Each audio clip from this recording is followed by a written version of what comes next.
carrying the 176 Canadians who fled the epicenter of the coronavirus. Coast tearing through Bermuda with 120 miles. Japan is rushing to find and rescue survivors. A total of 23 people are now confirmed dead. The coronavirus, hurricanes, earthquakes, wildfires, floods, volcanoes, riots. These are just a few of the natural disasters and emergencies that have triggered Global Affairs Canada to reach out to Canadians living abroad. It's a great system that, albeit not flawless, but nonetheless the Canadian government, regardless of who is in Parliament, has used in the past. But it has one major flaw. Well, maybe not a flaw, but certainly a limitation, and it's this.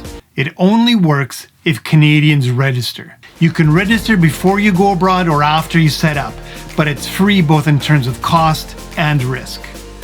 Currently, only a small percentage of Canadians who live abroad have actually registered.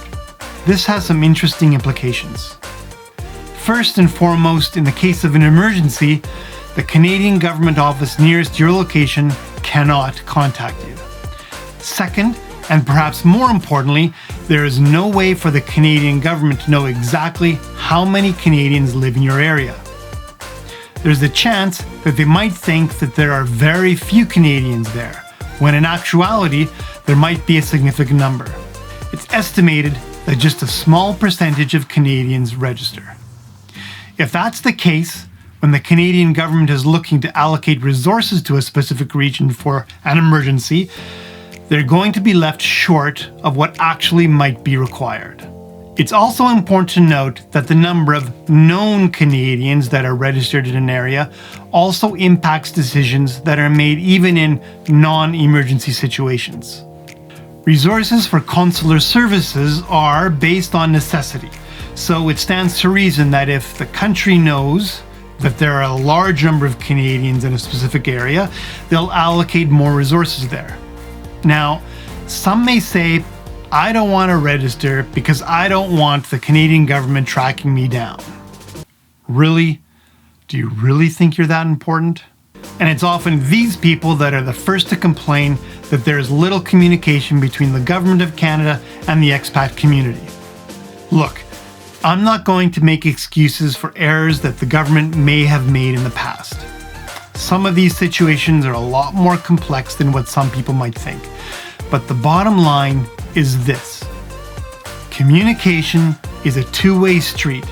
And in a world where most people would rather the government not be initiating contact, it falls on us to make that contact first. It just makes sense. And registering online is so simple. Let's go through it. So here we are on the Registration of Canadians Abroad website. I'll put a link to this in the description of the video. First of all, you click on online registration once you've arrived at the website. Here you'll see the terms and conditions, which of course I suggest that you read. And then at the very bottom, it asks the question, or it gives the statement, I am a Canadian citizen, and you have to answer yes or no. For the sake of this video, we're going to say yes, accept it. And here we put in our personal information. So I'm going to put in my last name, Nichols, first name, Alan, date of birth, day 18th, October 1967. Now you know my birth date. I expect some gifts. Just kidding. English, and of course my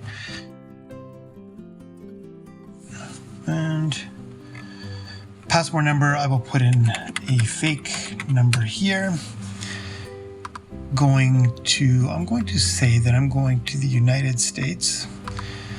And in terms of a specific region, I'm going to go to Southern California. So I have a choice of North and South. Of course, this is the location of the closest diplomatic office to me, so South California. And in terms of address, hotel, and trip details, I don't know where I'm going to be staying yet. I don't have an address yet, so I'm just going to put not sure yet. An arrival, I'm going to say April 21st. I do not know the departure date because that's the departure date from the destination, because I may be there forever. I don't know. And will you be staying more than 3 months? Yes, I anticipate that I'll be staying for more than 3 months. Will I be visiting other countries? Eventually, yes, but for the sake of this application or this submission, I will not be putting in any other countries. I will be putting in my email address, however, so that they can contact me. expat.com, and I will be giving my mobile number 250415051, and send me a text message with advice and advisories,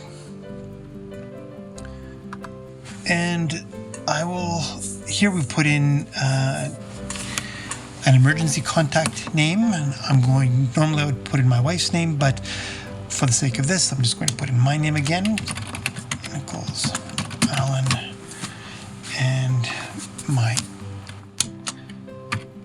info at thecanadianexpat.com for my emergency contact email.